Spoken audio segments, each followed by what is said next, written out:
Captain Jake Morrison sat in his command chair on the bridge of the UNS Relentless. The massive human warship was on patrol duty at the edge of known space. It had been a quiet week, which Jake liked.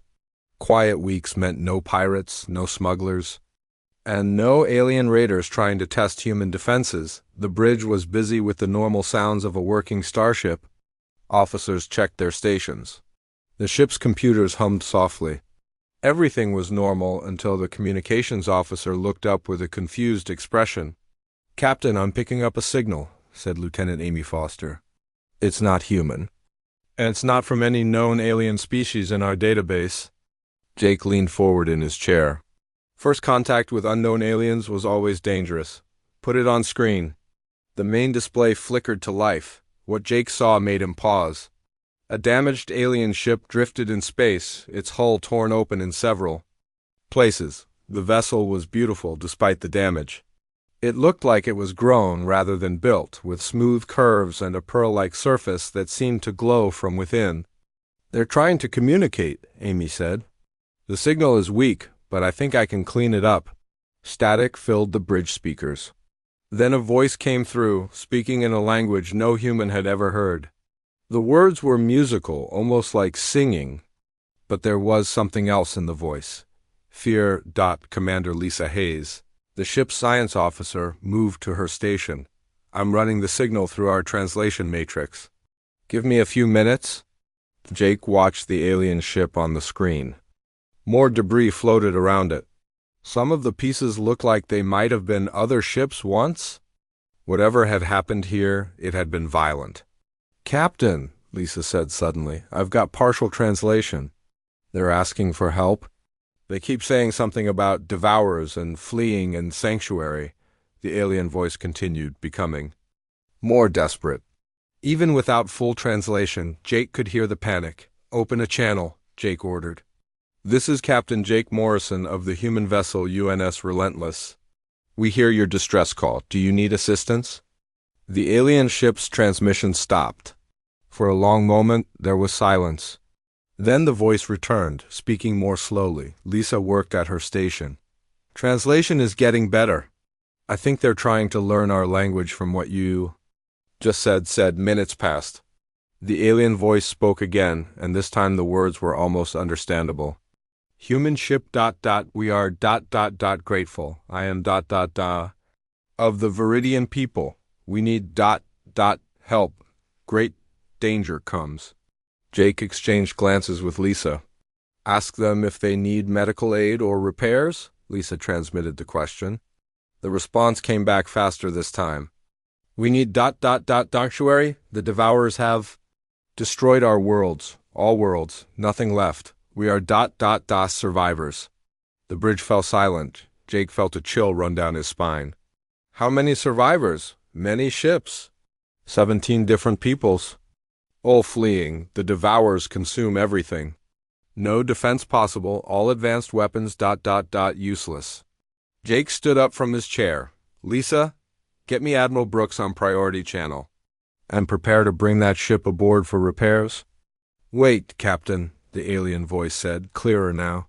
"You do not understand. Your people you live on Deathworld. Class 12 Deathworld. Most dangerous type. We know of humans. Galaxy speaks of humans with fear and wonder." Lisa looked puzzled. "Deathworld? What are they talking about?" The alien continued. "Your Earth. No civilized species could survive there. Gravity too strong. Atmosphere poison to most life. Weather kills. Creatures kill. Planet tries to kill inhabitants every day, but humans humans live there. Thrive. There, make it home." Jake was starting to understand. "They think our planet is hostile. More than hostile," the alien said. "Earth is legend among stars. Planet where death lives, but inhabitants do not die. Humans are Dimus, feared, respected, called Deathworlders by all species." The communication line crackled as more alien ships appeared on the sensors. Dozens of them, all damaged, all fleeing from something terrible. "Captain," Amy reported, "I'm counting 47 alien vessels. They're all showing damage. Some are barely holding together." The Viridian ambassador continued speaking. We come to humans because all other species have fallen. The devourers adapt to every weapon, every defense. Energy shields useless, plasma weapons useless. Even quantum disruptors do nothing. But you think we can help? Jake asked. Humans survived Deathworld. Humans are different. Maybe crazy enough to fight what cannot be fought. Maybe tough enough to hurt what cannot be hurt. We have nowhere else to go. Lisa looked up from her station. Captain, I'm picking up more ships on long-range sensors. These ones are different, bigger, and they're following the refugee fleet. The Viridian's voice became urgent. The Devourers come. They follow us. They will not stop until all life is consumed, your species, your Deathworld nature. It is our only hope. Jake made his decision. All alien vessels, this is Captain Morrison. You are under the protection of the human fleet. Prepare to be escorted to safe space. He turned to his crew. Red alert, all hands to battle stations. Amy, get me every human ship in this sector. Lisa, I want everything you can learn about these Devourers. As alarms sounded throughout the ship, Jake looked at the alien fleet on his screen. Dozens of species running from something that had destroyed their entire civilizations. They had come to humanity not because they thought humans were their equals, but because they thought humans might be crazy enough to fight the impossible. Jake smiled grimly. They might be right about that. The refugees began moving toward human space, escorted by the UNS Relentless. Behind them, something dark and hungry followed. Consuming everything in its path, the galaxy was about to learn what Deathworlders could really do. Admiral Kevin Brooks stared at the emergency report on his desk. The words seemed impossible, but Captain Morrison was not the type to exaggerate. 47 alien ships. 17 different species. All fleeing from something called the Devourers. That had destroyed entire civilizations. Brooks had fought in 3 wars during his 30-year career. He had seen pirates, raiders, and hostile aliens, but nothing like this. He pressed a button on his desk communicator. Get me Fleet Command. Priority Alpha, we need every ship we can get. Within hours, human vessels began arriving at the rally point. The massive carrier-ons Defiant dropped out of hyperspace first, its launch bays already preparing fighter squadrons. Captain Amy Rodriguez transmitted her readiness report immediately. The heavy cruiser INS Vanguard arrived next, commanded by Captain Paul Bennett. More ships followed. Destroyers, frigates, support vessels, and troop transports. The human fleet grew larger by the hour on the medical ship UNS Mercy. Dr. Helen Carter worked with alien refugees who had been injured in their escape. The beings she treated were unlike anything in human medical books. The Viridians had translucent skin that glowed softly when they were healthy. The insect-like Zephyrians communicated through clicking sounds and chemical signals. The crystal beings called resonance rang like bells when they moved. Doctor, said her assistant, Nurse Betty Walsh. The Viridian elder wants to speak with you. She says it's urgent. Dr. Carter followed Betty to a recovery room where a tall Viridian female rested. The alien skin was dim, showing her weakness, but her large eyes were alert. Human healer, the Viridian said through a translation device. I am Elder Zaraka. I must tell you about the enemy you face. The Devourers are not like other threats. Tell me everything, Dr. Carter said, pulling up a chair. They came to our worlds 3 months ago, huge ships that looked alive. They did not send messages or make demands. They simply began consuming our planets.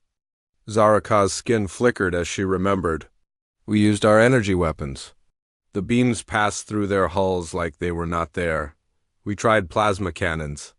The Devourers absorbed the energy and grew stronger. Our quantum missiles exploded, harmlessly against their sides. Dr. Carter took notes on her tablet. What about your defenses? Shield generators? Useless. They passed through our shields like walking through air. But worse than that, they learned. After each attack, they became immune to that weapon type. They adapt.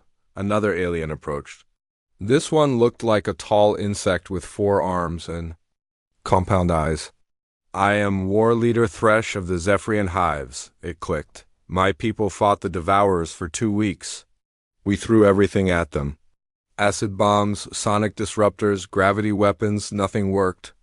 A third alien joined them. This one was made of living crystal that rang softly as it moved. I am Resonant Morden. My people tried to communicate with them. We discovered something terrible. The Devourers do not destroy life. They consume it. Every being they capture becomes part of them. Dr. Carter felt sick. You mean they eat people? Worse, Morden chimed. They absorb consciousness. Every mind becomes part of their collective. They gain the knowledge and abilities of every species they consume. That is why they adapt so quickly. Meanwhile, in the main briefing room of the UNS Relentless, Admiral Brooks met with his senior officers and alien leaders. The room was crowded with humans and beings from 17 different worlds. Lieutenant Colonel Danny Walsh, commander of the Human Marines, studied tactical displays showing Devourer ship movements. Their formation doesn't make sense, he said. No flanking maneuvers, no tactical positioning. They just move straight forward and consume everything, Captain Morrison nodded. That's because they don't need tactics, according to the refugees. The Devourers have never lost a battle. Why develop strategy when brute force always works? Elder Zaraka spoke up. Your people are different, Admiral Brooks. You come from a Deathworld. Your planet made you strong in ways we do not understand. What exactly makes Earth so dangerous? Asked Captain Rodriguez. A small, furry alien called a Kethrin answered.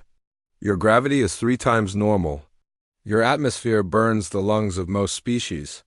Your weather includes violent storms that can destroy cities. Your oceans are filled with creatures that hunt and kill. Your land animals are predators. Even your plants are often poisonous, the alien continued. But humans adapted to all of this. You became persistence hunters. You learned to work together against impossible odds. Most importantly, you learned to never give up, even when defeat seems certain. Admiral Brooks stood up. So you think our experience fighting our own planet gives us an advantage? We hope so, said War Leader Thresh. Every civilized species develops technology to make life easier. We build shields to protect us. We create comfortable environments, we avoid danger. But humans, added Morden, humans learn to face danger directly. Your military tactics are considered primitive by galactic standards, but they are also unpredictable. Captain Bennett leaned forward. How so? Zaraka answered. Most space battles are fought at long range with energy weapons. Ships stay far apart. Casualties are minimized. Victory comes through superior technology and careful planning. Human tactics are different, Thresh clicked. You fight at close range. You accept heavy casualties to achieve objectives. You use kinetic weapons that most species abandoned centuries ago. You ram enemy ships when other options fail. Admiral Brooks smiled grimly. They think we're crazy. Yes, Morden chimed. And that may be exactly what we need to defeat the Devourers. Dr. Carter entered the briefing room with her medical report. Admiral, I've learned something important. The Devourers don't just adapt to energy weapons. They specifically evolved to counter the advanced technology that most galactic civilizations use. She brought up a holographic display. Every species they've encountered fights the same way. Long-range energy weapons, defensive shields, precise targeting systems. The Devourers have absorbed the knowledge of hundreds of species that all use similar tactics. But they've never fought humans, Admiral Brooks said. Exactly. They've never encountered kinetic weapons, nuclear explosives, or ramming attacks. They've never faced an enemy that charges straight at them instead of maintaining safe distances. Lieutenant Colonel Walsh grinned. They've never fought Deathworlders. Admiral Brooks looked around the room at the mix of human officers and alien refugees. Then it's time they learned what that means. All ships prepare for combat operations. We're going to show these Devourers that Earth didn't make us tough just for show. The assembled fleet began final preparations as long-range sensors detected the approaching enemy. The Devourers were coming, expecting to face another civilized species with predictable tactics and advanced technology. They were about to meet humanity instead. The combined human and refugee fleet took position in the Kepler 442 system. Admiral Brooks chose this location carefully. The system had 3 gas giants that could provide cover, and several asteroid fields that might slow down the enemy advance. Captain Morrison stood on the bridge of the UNS Relentless, watching the final preparations. Alien ships moved alongside human vessels, their crews working together despite never having met before. The sight would have been historic under better circumstances. "Admiral," called Lieutenant Amy Foster from her communications station, "long-range sensors are picking up movement. The Devourers are 2 hours out." Brooks nodded grimly. "Morrison, take the fast attack craft UNS Reaper and get me reconnaissance data. I need to know what we're facing." Morrison selected a small crew for the dangerous mission. Along with his human officers, he brought Zaraka, whose people had the best sensor technology, and Morden, whose crystalline structure could analyze enemy weaknesses. The UNS Reaper was humanity's fastest scout ship.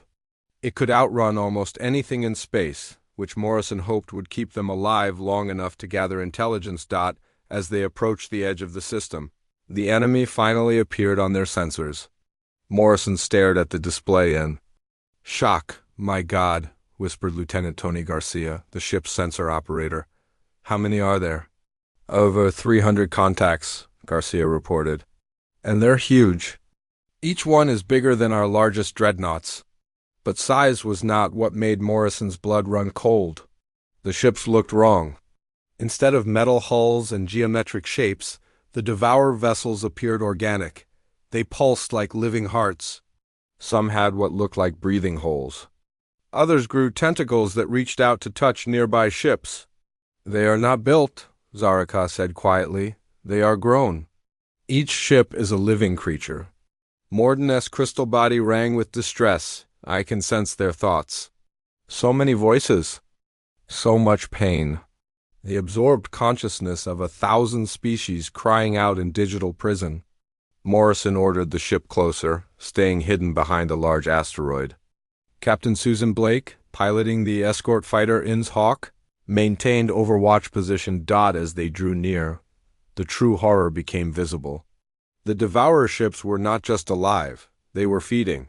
Smaller vessels moved between the larger ones, carrying streams of matter from consumed worlds.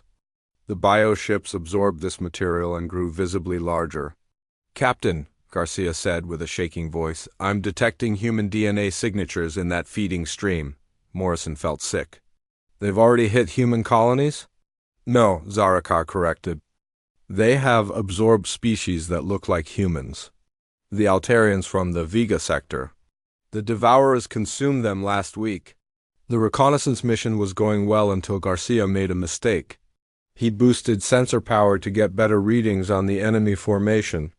The increased signal strength was detected immediately. Every Devourer ship in the area turned toward their position. Dozens of organic cannons began growing from the bioships' hulls. "They see us!" Morrison shouted. "All ships retreat immediately." The UNS Reaper accelerated away from the enemy fleet, but the Devourers were faster than expected. Bioships launched pursuit pods that moved like living missiles, changing direction in impossible ways.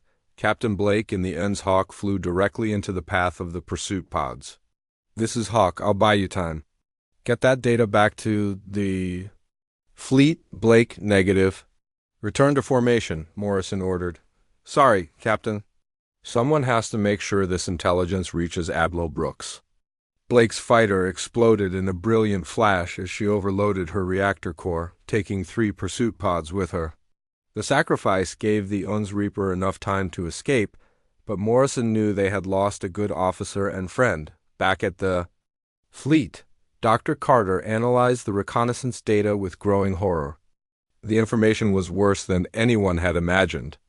"Admiral," she reported, "the Devourers have incorporated defensive systems from every species they've consumed. Their hulls show Viridian energy absorption technology, Kithrin gravitational shields, and Zephyrian adaptive armor. They've become the perfect predator, added Morden. Every defensive system ever created by galactic civilization now protects them. Admiral Brooks studied the tactical displays.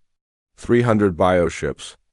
Each one a living fortress that had absorbed the defensive capabilities of hundreds of species. Against this, he had 47 damaged refugee ships and 63 human vessels. The odds were impossible. But Brooks had not survived 30 years of combat by backing down from impossible odds. All alien vessels will evacuate to Grid 7 Alpha, he announced. Human fleet will maintain position and engage the enemy. Elder Zaraka protested over the communication channel. Admiral Brooks, we cannot abandon you. Our species have caused this threat to find you. You've already given us everything we need, Brooks replied. Your knowledge, your technology, and most importantly, your trust. Now let us give you something. In return, what is that? Asked War Leader Thresh. Hope. As the alien refugees reluctantly began their evacuation, Ensign Tony Garcia made a disturbing discovery. He had been monitoring Devourer communications during the reconnaissance mission. Admiral, he reported, I've been analyzing their signal patterns. The communications aren't tactical data, they're screams. The voices of every absorbed consciousness, trapped inside the collective and forced to experience every moment of consumption. The bridge fell silent as the implications sank in. The enemy was not just destroying civilizations, they were torturing every individual consciousness they captured, keeping them alive and aware inside a digital hell. Sir, Garcia continued, some of the signals are recent. There are human voices in there. The colonists from New Terra, the research station at Volf 359, they're all still conscious, still screaming. Admiral Brooks closed his eyes for a moment. When he opened them, his expression was harder than steel. All ships, battle stations, were not just fighting for the galaxy's future. We're fighting to free everyone the Devourers have already taken. The human fleet formed up as the massive bioswarm approached. 300 living ships against 63. Human vessels. The galaxy was about to see what Deathworlders did when their family was threatened. The Devourer swarm emerged from hyperspace like a living nightmare. 300 bioships filled the space around Kepler 442, each one pulsing with alien life. The smallest vessels were the size of human cruisers. The largest stretched for kilometers, their organic hulls breathing and shifting like massive sea creatures. Admiral Brooks watched from the bridge of his flagship as the enemy formation approached. The alien refugees, now safely evacuated, transmitted desperate messages begging the humans to retreat. They had seen this sight before. They knew what happened next. All ships, this is Admiral Brooks, he announced over the fleet channel. Today we fight not just for humanity, but for every species the Devourers have consumed. Remember what we learned on Earth. When something tries to kill you, you kill it first. Captain Amy Rodriguez, commanding the carrier Uns Defiant, launched her fighter squadrons immediately. 200 human fighters screamed toward the enemy formation at maximum speed. The Devourers responded exactly as expected. Their bioships extended energy absorption fields, designed to counter the sophisticated plasma cannons used by galactic civilizations. Gravitational shields activated to deflect incoming missiles. Adaptive armor began shifting to counter known weapon types. Then the human fighters opened fire. Instead of energy weapons, they used kinetic cannons. Solid metal slugs accelerated to incredible speeds slammed into bioship hulls. The Devourer's energy shields were useless against chunks of metal moving at relativistic velocities. Pilot Commander Ryan Murphy led the first attack wave. His fighter squadron dove straight into the enemy formation, ignoring defensive fire, closing to point-blank range before shooting. This is Viper Squadron, Murphy transmitted. We're going in hard and fast. No fancy flying, just pure aggression. The human fighters behaved like nothing the Devourers had ever encountered. Instead of maintaining safe distances and using precision targeting, they charged directly at the bioships. When their weapons ran out of ammunition, some pilots rammed their fighters into enemy sensor clusters, Ejecting at the last second. The Devourer swarm reeled from the unexpected assault. Their absorbed knowledge contained information about energy, weapons, plasma cannons, and missile systems. They had no defense protocols for crude kinetic weapons fired at suicidal close range. Captain Paul Bennett, commanding the heavy cruiser UN's vanguard, pushed his ship into the thick of the enemy formation. His railguns fired continuously, sending streams of metal projectiles into bioship hulls at ranges so close that missing was impossible. "All batteries, continuous fire," Bennett ordered. "Don't give them time to adapt."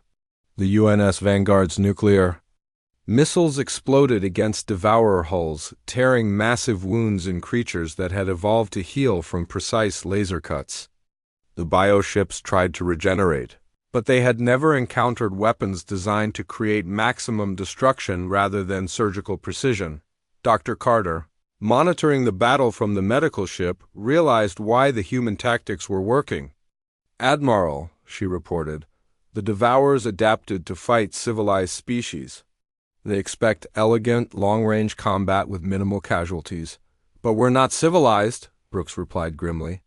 "We're apex predators from a Deathworld." The turning point came when Captain Bennett's ship lost main power after taking heavy damage. The UN's Vanguard began falling toward a massive bioship, its engines dead and weapons offline. "All hands abandon ship," Bennett ordered over the intercom, but his crew refused to leave. Chief Engineer Kate Morgan spoke for all of them. "Captain, we didn't survive the Martian wars just to run away from oversized space squids." Bennett made a decision that would become legend throughout the galaxy. Instead of abandoning ship, he ordered his crew to overload the reactor and ram the enemy. "Vessel core first."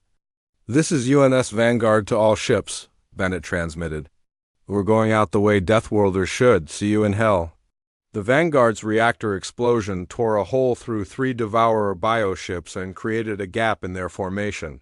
The human fleet immediately pushed through the opening, bringing their short-range weapons to bear on the enemy's vulnerable rear sections, but the victory came at a terrible cost. The UN's Vanguard was gone with all hands. Other human ships were taking heavy damage as the Devourers began adapting to kinetic weapons. Bioship hulls grew thicker armor. New defensive systems sprouted from organic surfaces. Commander Lisa Hayes, now serving as Admiral Brooks' tactical advisor, watched the enemy adaptation with growing concern. "Admiral, they're learning fast. Their hulls are developing impact-resistant plating. They're growing point defense systems to intercept our missiles." "How long before they counter our advantage completely?" Brooks asked. "Maybe an hour. Their adaptive capability is incredible." On the UN's Defiant, Captain Rodriguez watched her fighter squadrons take heavy losses as the Devourers developed new defenses. Pilot after pilot sacrificed themselves to keep the enemy from adapting too quickly, but it was a losing battle. "Oh, fighters, this is Defiant Actual," she transmitted. "Fall back to minimum safe distance. We're switching to Plan Delta." Plan Delta was something no civilized species would ever consider. Instead of maintaining formation and fighting at long range, the human capital ships would charge directly into the enemy swarm and fight at ranges measured in hundreds of meters. Instead of thousands of kilometers. The UN's Relentless led the charge, its guns blazing. Captain Morrison brought his ship so close to a bioship that he could see the creature's breathing patterns through the bridge windows. "Fire all weapons," Morrison ordered. "Everything we've got." Nuclear warheads exploded at point-blank range. Railgun slugs punched through organic armor at velocities that turned metal into plasma on impact. Missile swarms overwhelmed bioship defenses through sheer numbers rather than sophisticated targeting. The Devourers found themselves fighting an enemy that broke every rule of civilized warfare. Human ships ignored damage that would cripple other vessels. Human crews accepted casualty rates that would cause other species to surrender. Most importantly, human tactics were so primitive and brutal that the Devourers' absorbed knowledge provided no counter-strategies, but even Deathworld tenacity had limits. The human fleet was being ground down by superior numbers. Ships were dying faster than they could be replaced. Admiral Brooks realized that conventional tactics, even Deathworld tactics, would not be enough. He opened a secure channel to Dr. Carter. Doctor, is the quantum virus ready? Yes, Admiral. But delivering it requires a suicide mission. Someone has to get close enough to upload it directly into their collective consciousness. Brooks looked at his tactical display. The battle was being lost despite human courage and determination. It was time for the ultimate sacrifice. Prepare Operation Broken Arrow, he ordered. We're going to free every consciousness the Devourers have ever taken. Operation Broken Arrow was humanity's last desperate plan. Dr. Carter had spent weeks developing a quantum virus using data from the alien refugees. The virus was designed to target the Devourer's collective consciousness, but delivering it meant flying directly into the heart of the bio-swarm. Captain Morrison volunteered immediately. Admiral, the UNS Relentless is already damaged. We're the logical choice for the mission. Jake, this is a one-way trip, Admiral Brooks said quietly. The virus has to be uploaded directly into their central processing cluster. You won't make it back. Morrison looked around the bridge at his crew. Every officer met his eyes and nodded. They had all made their choice. Sir, we've been fighting alongside these alien refugees for weeks now. They've become family. If this is what it takes to free their people and stop the Devourers, then that's what we'll do. But as Morrison prepared for the suicide mission, something unexpected happened. The evacuation fleet returned. Elder Zaraka's voice came over the communication channel. Captain Morrison, you will not go alone. The Viridian survivors have voted. We return to fight beside our human friends. War Leader Thresh clicked agreement. The Zephyrian hives choose honor over safety. We fight. One by one, the alien refugee ships announced their return to battle. They had been running for months, watching their civilizations die while they fled. Now they had found something worth fighting for again. Morden's crystal voice rang across the channel. The resonance bring our knowledge of dimensional physics. Perhaps we can clear a path through the swarm. Admiral Brooks felt a mixture of pride and sadness. These alien survivors had already lost everything. Now they were willing to risk their lives for a desperate plan that might not even work. All ships, this is Admiral Brooks, form up for final assault. Today we fight not as separate species, but as one people united against extinction. The combined fleet attacked the Devourer swarm from multiple directions. Alien ships used their advanced technology to create openings in the enemy formation. Viridian energy weapons, useless against Devourer hulls, were modified to blind bioship. Sensors, Kithran gravity manipulators pulled smaller bioships out of position. Zephyrian ships released chemical clouds that confused Devourer communication systems. In the center of the formation, Captain Morrison pushed the UNS Relentless toward the largest bioship in the swarm. The creature was the size of a small moon, its surface covered with processing nodes that coordinated the entire collective. All weapons, continuous fire, Morrison ordered. Clear us a path to that central cluster. The ship's railguns fired non-stop, burning out their barrels from the heat.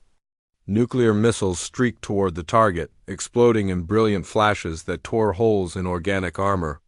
But the bioship was healing faster than they could damage it. Captain, called Lieutenant Garcia from his sensor station, I'm detecting something strange. The absorbed consciousness are becoming more active. It's like they know we're coming. Morrison realized what was happening. They can hear us. The trapped minds know we're trying to free them.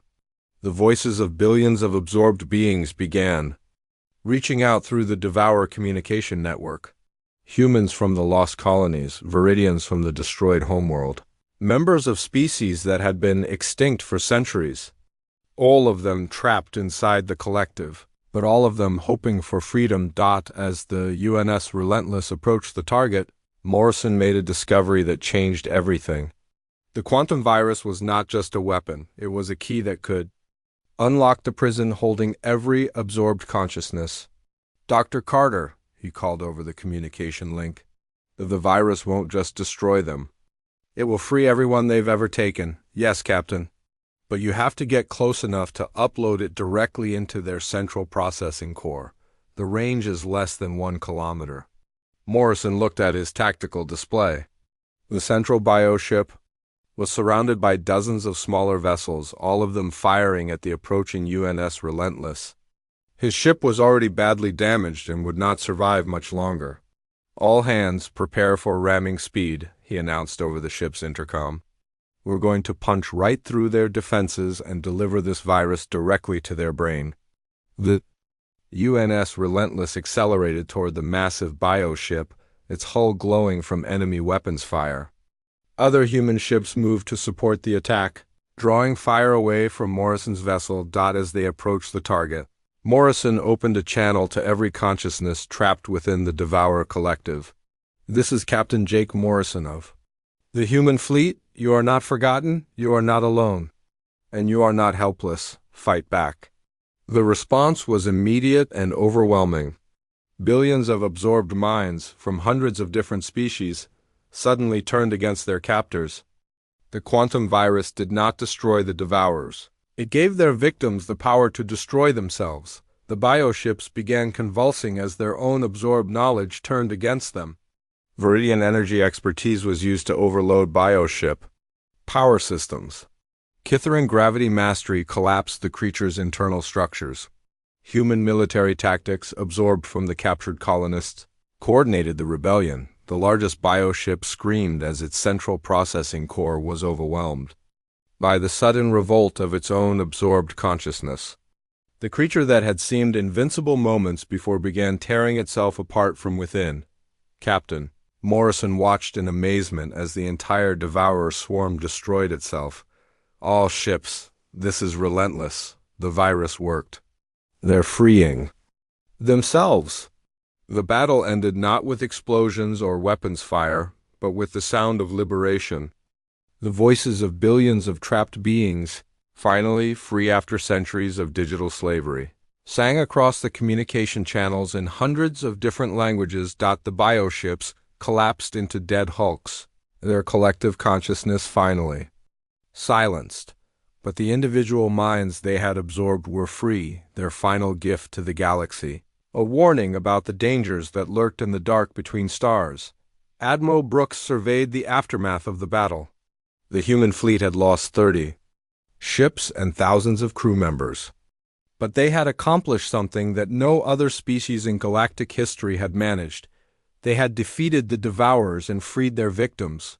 Months later, construction began on the first joint human-alien shipyard. The refugee species chose not to rebuild their old civilizations, but to forge something new alongside humanity. They had learned that sometimes the greatest strength came not from advanced technology, but from the simple refusal to give up. The galaxy had discovered that Deathworlders made the best protectors, because they were the only species crazy enough to fight monsters that everyone else considered invincible.